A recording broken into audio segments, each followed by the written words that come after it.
Hello दोस्तों, आज की वीडियो में हम लोग पढ़ने वाले हैं स्पीड के बारे में। तो चलिए स्टार्ट करते हैं। देखिए, सबसे पहले स्पीड पढ़ने से पहले आपको डिस्टेंस के बारे में पता होना चाहिए कि डिस्टेंस क्या होता है और टाइम क्या होता है।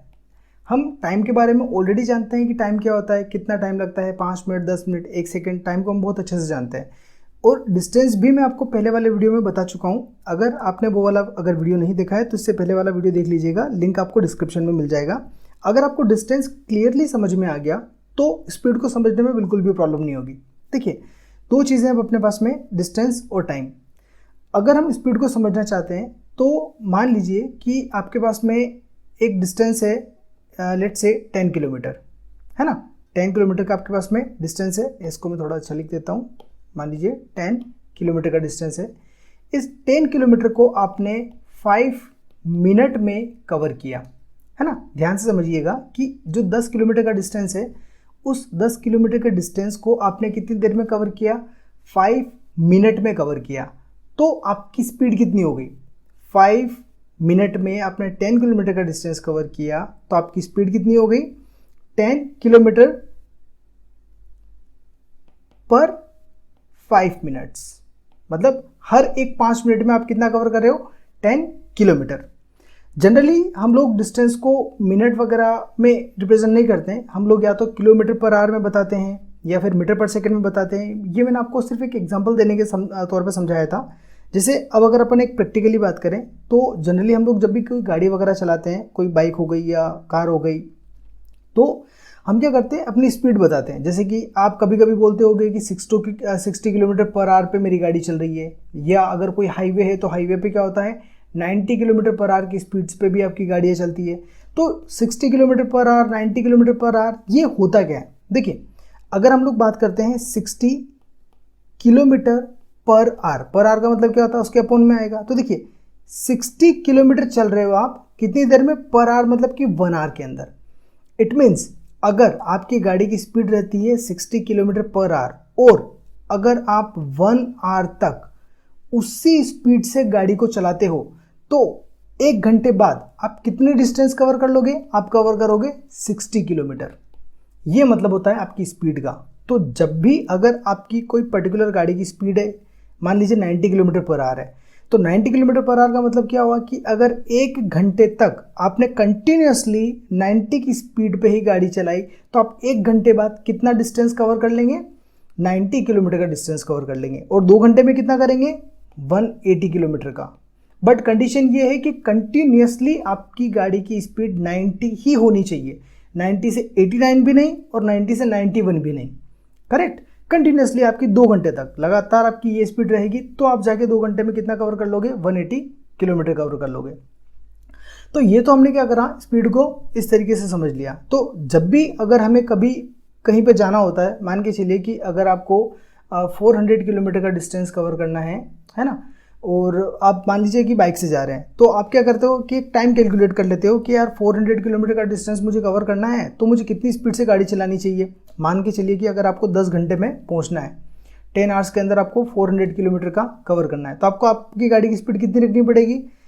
अगर आप 10 घंटे कंटिन्यूसली बाइक चलाते हैं, अगर कंटिन्यूसली चलाते हैं, तो आपको गाड़ी की स्पीड आपकी रखनी पड़ेगी 40 किलोमीटर पर आवर। यानी कि 1 घंटे में आपको 40 किलोमीटर चलना पड़ेगा। 1 आवर के अंदर आपको कितना चलना पड़ेगा? 40 किलोमीटर। अगर 1 घंटे में आप 40 किलोमीटर कवर कर लेते हैं, तो जाकर आप 10 घंटे में 400 किलोमीटर का डिस्टेंस कवर कर लेंगे। करेक्ट? अब ये तो हो गया अपना एक प्रैक्टिकली स्पीड को कैसे समझते हैं। अब अगर अपन स्पीड के फॉर्मूले की बात करें, तो speed is equals to, formula आपको समझ में आ ही गया होगा, डिस्टेंस अपॉन टाइम। ये अपने पास में फॉर्मूला होता है। डिस्टेंस जो भी कवर करते हो और टाइम आपको जो भी लगता है उस डिस्टेंस को कवर करने में, उसको अपन बोलते हैं speed. In short, distance per unit time, distance travelled per unit time is called the speed. ये इसकी क्या हो गई? डेफिनेशन हो गई। करेक्ट? जितनी भी डिस्टेंस आप ट्रेवल करोगे पर यूनिट टाइम के अंदर, उसको क्या बोलोगे आप? स्पीड बोलोगे। अब जैसे जो डिस्टेंस होती है उसकी यूनिट, हमारे पास में एसआई यूनिट की अगर अपन बात करते हैं तो वो होती है मीटर, और टाइम की अगर अपन बात करें तो टाइम की जो एसआई यूनिट होती है वो होती है सेकंड। तो स्पीड की एसआई यूनिट क्या हो जाएगी? मीटर पर सेकंड हो जाएगी, है ना। स्पीड की जो SI यूनिट है वो क्या हो जाएगी, मीटर पर सेकंड हो जाएगी। और यूजुअली हम लोग क्या लेते हैं कि जैसे इंडिया में अगर हम बात करते हैं तो इंडिया में हम लोग किलोमीटर पर आवर के हिसाब से बात करते हैं कि हमारी जो स्पीड होती है वो किलोमीटर पर आवर होती है। ये मैंने SI बताई है, SI मतलब वर्ल्ड वाइड जो चलती है वो SI यूज़ होती है। बाकी पर्टिकुलर कंट्रीज़ के लिए, अलग अलग कंट्रीज़ के लिए हम लोग क्या करते हैं, अलग अलग स्पीड का अलग अलग यूनिट्स का यूज़ करते हैं। जैसे कि इंडिया में हम लोग यूज़ करते हैं किलोमीटर पर आवर। जो फॉरेन कंट्रीज़ होती हैं मैक्सिमम, उनमें क्या होता है, माइल पर आवर का यूज़ किया जाता है। माइल पर आवर, माइल का मतलब होता है जैसे 1 माइल के अंदर आपका 1.6 किलोमीटर अप्रॉक्स होता है, यानी कि आप 1.5 किलोमीटर समझ लीजिए कि 1 माइल के अंदर लगभग 1.5 किलोमीटर, 1.5 नहीं 1.6 मतलब 1.5 से थोड़ा सा ज़्यादा होता है। या आप बोल सकते हो कि approximately 1600 metre, 1 mile is equals to 1600 metre भी आप बोल सकते हैं। तो ये यूनिट्स भी यूज़ की जाती है अदर कंट्रीज़ में। अब जैसे ये अपने पास में समझ में आई है कि स्पीड क्या होती है और 1 माइल में कितना होता है, इसकी यूनिट क्या होती है। अब अगली बात करें तो स्पीड जो होती है वो या तो पॉजिटिव हो सकती है ना, या फिर वो ज़ीरो हो सकती है। ध्यान रखिएगा, या तो वो पॉजिटिव हो सकती है या वो ज़ीरो हो सकती है। क्यों? क्योंकि डिस्टेंस भी आपकी पॉजिटिव हो सकती है और ज़ीरो हो सकती है। स्पीड डिपेंड कर रही है, स्पीड डिपेंड कर रही है डिस्टेंस के ऊपर। अगर डिस्टेंस आपकी पॉजिटिव है तो ऑब्वियस सी बात है जो आपकी स्पीड है वो भी क्या होगी, पॉजिटिव होगी। और अगर आपकी डिस्टेंस ज़ीरो है, डिस्टेंस यानी कि अगर आपने चला ही नहीं, कुछ भी एक भी कदम आपने आगे नहीं बढ़ाया, तो उस सिचुएशन में आपकी जो स्पीड है वो कितनी हो जाएगी, ज़ीरो हो जाएगी, है ना। तो ये है अपने पास में कि स्पीड जो है वो पॉजिटिव और ज़ीरो दोनों हो सकती है। अब अगली बात अगर अपन करें तो स्पीड जो होती है नेवर बी नेगेटिव, कभी भी ये नेगेटिव नहीं हो सकती। क्यों नहीं हो सकती? क्योंकि अपने पास में डिस्टेंस कभी भी नेगेटिव नहीं हो सकती। जब डिस्टेंस नेगेटिव नहीं हो सकती तो स्पीड भी क्या होगी आपकी, नेगेटिव नहीं हो सकती। और टाइम तो आपका नेगेटिव हो ही नहीं सकता, ये चीज़ अपने को ऑलरेडी पता है। तो स्पीड जो होती है कभी भी नेगेटिव नहीं हो सकती। अगला पॉइंट अगर अपन समझे तो जो स्पीड होती है वो आपकी एक स्केलर क्वांटिटी होती है।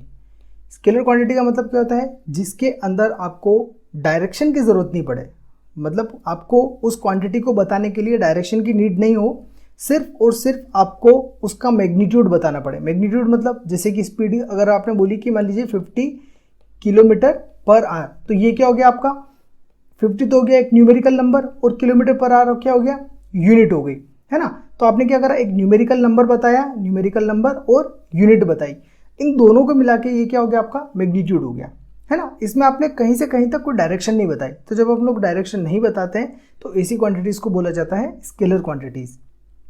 ऑलराइट, तो ये आपका एक स्पीड का एक जनरल इंट्रो था कि स्पीड क्या होती है, कैसे होती है। और अगले वाले आने वाले वीडियोज़ में हम लोग इनके जो टाइप्स हैं उनके बारे में पढ़ेंगे। ओके, आज के वीडियो में इतना ही। Thanks for watching.